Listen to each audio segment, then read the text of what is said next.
ఈరోజు ఒక విషయం గురించి లోతుగా చర్చిద్దాం.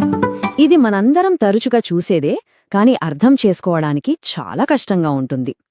అసలు మనుషులు కొన్నిసార్లు ఎందుకంత క్రూరంగా ప్రవర్తిస్తారో ఇప్పుడు తెలుసుకుందాం. ఇలాంటి ఒక చిన్న సంఘటన మనలో చాలా మందికి అనుభవమే కదా. ఒకరి సంతోషాన్ని పంచుకోవడానికి బదులు దానికి చిన్నపాటి విమర్శను జోడించడం ఎందుకు? ఈ చిన్న ఉదాహరణే ఈరోజు మన చర్చకు పునాది అన్నమాట. ఇదే ఇక్కడ అసలు ప్రశ్న. ఒక చిన్న మార్పుకు ఇంత పెద్ద కఠినమైన ప్రతిచర్య ఎందుకొస్తోంది? మనందరం ఏదో ఒక సమయంలో ఎదుర్కొన్న ఈ చిక్కుముడిని ఇప్పుడు విప్పడానికి ప్రయత్నిద్దాం. సరే, ఇప్పుడు మొదటి విభాగానికి వద్దాం. ఈ ప్రవర్తన వెనుక మనమనుకునే సాధారణ కారణాల కన్నా చాలా లోతైన కారణాలు దాగి ఉన్నాయి. వాటినిప్పుడు ఒక్కొక్కటిగా చూద్దాం. సాధారణంగా ఎవరైనా ఇలా ప్రవర్తించగానే మనకేమనిపిస్తుంది? అబ్బే, ఆ మనిషే అంతా, వాళ్ల వ్యక్తిత్వమే చెడ్డది అని తేల్చేస్తాం. కాని అది కేవలం పైకి కనిపించే కథ మాత్రమే. ఇప్పుడు చూడండి, ఇక్కడే అసలు విషయముంది. క్రూరత్వాన్ని మనం రెండు రకాలుగా చూడొచ్చు. ఒకటి మనకు వెంటనే కనిపించేది, అది ఒక వ్యక్తిత్వ లోపం అని. కాని దాని వెనుక దాగి ఉన్న అసలు కథ వేరే ఉంది. అదేంటంటే, క్రూరత్వం అనేది తమ హోదాను కాపాడుకోవడానికి ఉపయోగించే ఒక రక్షణ కవచం లాంటిది. అసలు మన ప్రవర్తనను నడిపించే ఆ ఇంజినేంటి? అదే హోదా. వినడానికి చిన్న పదమే అయినా మన మెదడు లోతుల్లో ఇది ఎంత పెద్ద పాత్ర పోషిస్తుందో ఇప్పుడు చూద్దాం. హోదా అంటే ఏంటి? చాలామంది డబ్బు, పదవి అనుకుంటారు, కాని అది కాదు. హోదా అంటే సమాజంలో మనకు దొరికే గౌరవం, గుర్తింపు, ఒక రకమైన భద్రత, మన ఆత్మ విలువకు సంబంధించిన ఒక లోతైన మానసిక అవసరమన్నమాట. అందుకే దీనికి ఏ చిన్న ముప్పొచ్చినా మనం తట్టుకోలేం. మన సామాజిక విలువకు ప్రమాదం వచ్చిందని మన మెదడుకు అనిపించినప్పుడు అది ఇక లాజిక్గా ఆలోచించదు.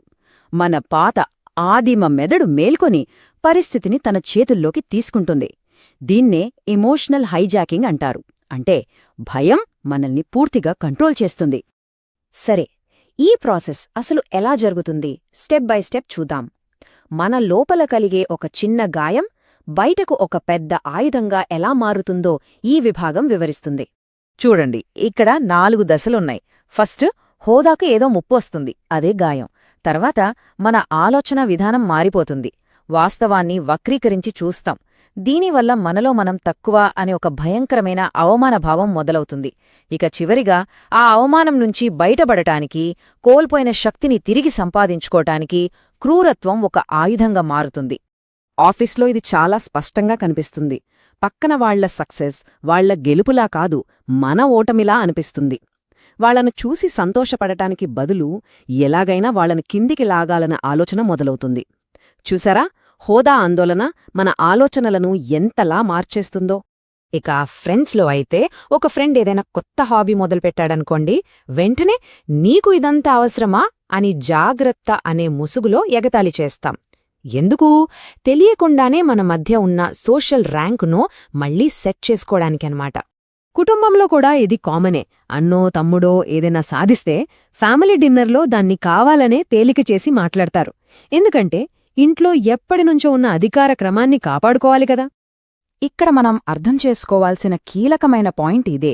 అసూయ ఎప్పుడూ హాయ్ నేను అసూయని అని చెప్పదు. అది ఎప్పుడూ నేను నిజాయితీగా నా అభిప్రాయం చెప్తున్నా, లేదా ఇది కరెక్ట్ కాదు అనే ముసుగులోనే ఉంటుంది. అసలు విషయమేంటంటే, అలా ప్రవర్తించే వాళ్లక్కూడా తాము అసూయతో మాట్లాడుతున్నామని తెలీదు. సరే, ఇప్పుడు చివరి విభాగానికి వచ్చేద్దాం. ఈ ప్రవర్తనను కేవలం నిందించకుండా దాన్ని అర్థం చేసుకోడానికి ఒక కొత్త దారిని చూద్దాం.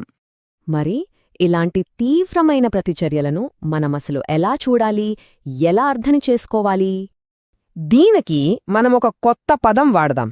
హోదా భయం లేదా స్టేటస్ పానిక్. అంటే ఇది కావాలని చేసే దుర్మార్గం కాదు. తమ సామాజిక విలువ, గౌరవం ప్రమాదంలో పడ్డాయనే అనిపించినప్పుడు భయంతో వచ్చే ఒక రక్షణాత్మక ప్రతిచర్య అన్నమాట. కాబట్టి మన ఆలోచనా విధానంలో రావాల్సిన మార్పు ఇదే. వీళ్లు ఎందుకింత క్రూరంగా ఉన్నారు అని అడగటమాపి, తమ విలువ తగ్గిపోతోందనే ఏ భయం వీళ్లునిలా ప్రవర్తించేలా చేస్తోంది అని ఆలోచించాలి. అప్పుడు మనకు అస్సలు కారణం కనిపిస్తుంది. ఈ విశ్లేషణను ఈ ఒక్క ఆలోచనతో ముగిద్దాం. మనం చూసే చాలా క్రూరత్వం ఆ దాడి చేసే క్షణంలో పుట్టదు. దాని పుట్టుక మనం ఎక్కడ వెనకబడిపోతామో అన్న భయంలో మొదలవుతుంది. ఈ భయాన్ని, ఈ గాయాన్ని మనం అర్థం చేసుకోగలిగితే మనుషుల ప్రవర్తన మనకు కొత్తగా, మరింత స్పష్టంగా కనిపిస్తుంది.